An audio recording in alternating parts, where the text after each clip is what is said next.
So, eto na mga kadaba yung tutorial kung saan si kadaba nyo naging invisible at tuwang-tuwa siya. Tara sa CapCut mga kadaba, mag-edit na tayo. Mag-add nyo project na tayo mga kadaba. And then mga kadaba, sa puntong ito mga kadaba, i-click muna natin ito mga kadaba, yung nag-actingan si kadaba nyo. Ayan mga kadaba. Kailangan dito mga kadaba, mag-acting kayo dyan na kunwari, tuwang-tuwa kayo sa ginagawa nyo. Ganito lang yung mga kadaba. Ngayon, split muna natin yan.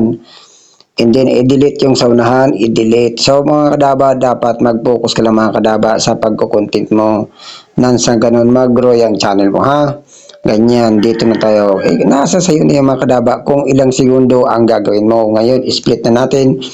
And then, i-delete yung sobra. Siyempre, ganun lang yung mga kadaba. At pagkatapos yung mga kadaba, i-touch lang yan. And then, hanapin natin si remove BJ. Ngayon, gawin natin custom removal kasi wala tayong pang pro, wala tayong pang bayad.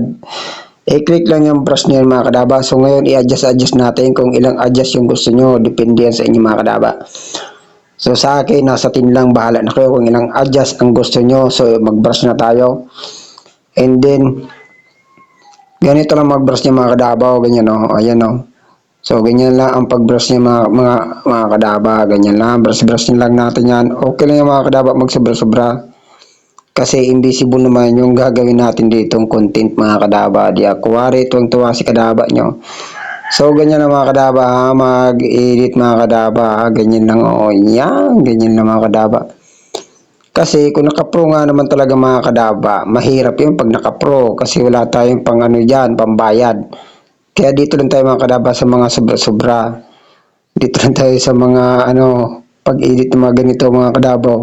Kasi libre lang to, yung pag-brush niya, no, walang bayad yan. Ako talaga naman. Kung gagamit ka ng pro, may bayad yun. Buti sana kung may pambayad kayo. Eh kung wala, nako, yari na. So, ganyan lang mga kadaba, mag-brush. Oh, di ba? Napakalapit ka na, napakasimple lang naman mga kadaba. Okay lang mga kadaba, maglagpas-lagpas yan mga kadaba. Natural na yan, ganun talaga mga kadaba.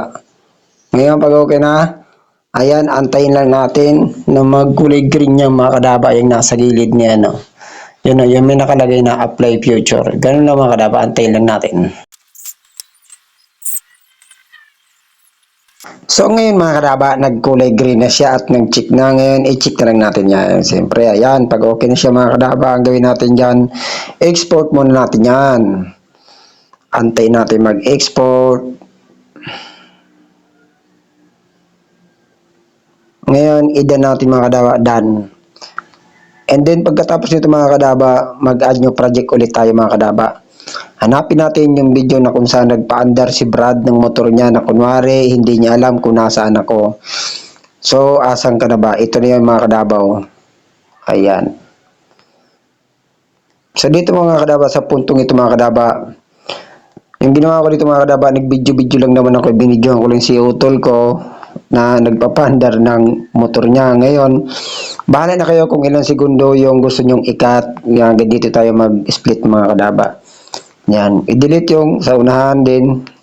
Delete. Yan, pag na-delete mga kadaba, ang gagawin natin dyan, mag-add overlay tayo. Add overlay. Ngayon, i-click natin mga kadaba yung video na ginamitan natin ng remove DJ. Ito ni mga kadaba. So, andyan na siya. And then, pagkatapos, punta tayo mga kadaba sa may chroma key. Hanapin natin si remove DJ ulit. Then, chroma key. Ngayon, i-drag nyo lang yung chroma key na yan para maging invisible na siya. So, ganyan lang mga kadaba. And then, i-adjust nyo lang yung mga kadaba kung ilang gusto yung adjust nyo. Depende yan sa inyo mga kadaba. Nasa sa inyo yan. Ngayon, nasa akin, mga siguro mga 17, pwede na yan. Then, i-check nyo lang. And then, itapat nyo lang siya dyan sa may punto na nakaupo sa may kalan. Yan, kuwari, tuwa siya. Ganyan ang mga kadaba. Yung kakalabasan niya mga kadaba. I-play natin. Ayan, tuwa siya. Naku talaga naman, pangalapit nga naman talaga. So, ganyan lang mga kadaba ang pag-edit ng invisible. Napakadali lang. Sa remove DJ kasi mga kadaba, ang kailangan dyan mga kadaba, para maganda yung paka-edit. Kailangan dyan nakapro ka. Pero may bayad yun. Depende din sa'yo. Ngayon, i-delete natin yung sobra. Ganyan ang pag-delete mga kadaba. Kasi pag naka-pro mga kadaba, Ano yun, mahirap yun, may bayad yun. Kaya ang gawin nyo, mag-custom removal lang kayo mga kadaba. So walang bayad lang kayo, siyempre. So ganun lang mga kadaba, ang pag-edit ng invisible. Ngayon, ang gawin natin ito mga kadaba, export mo na yan. And then kung natutunan ka sa video ito, pakipollow and pakishare.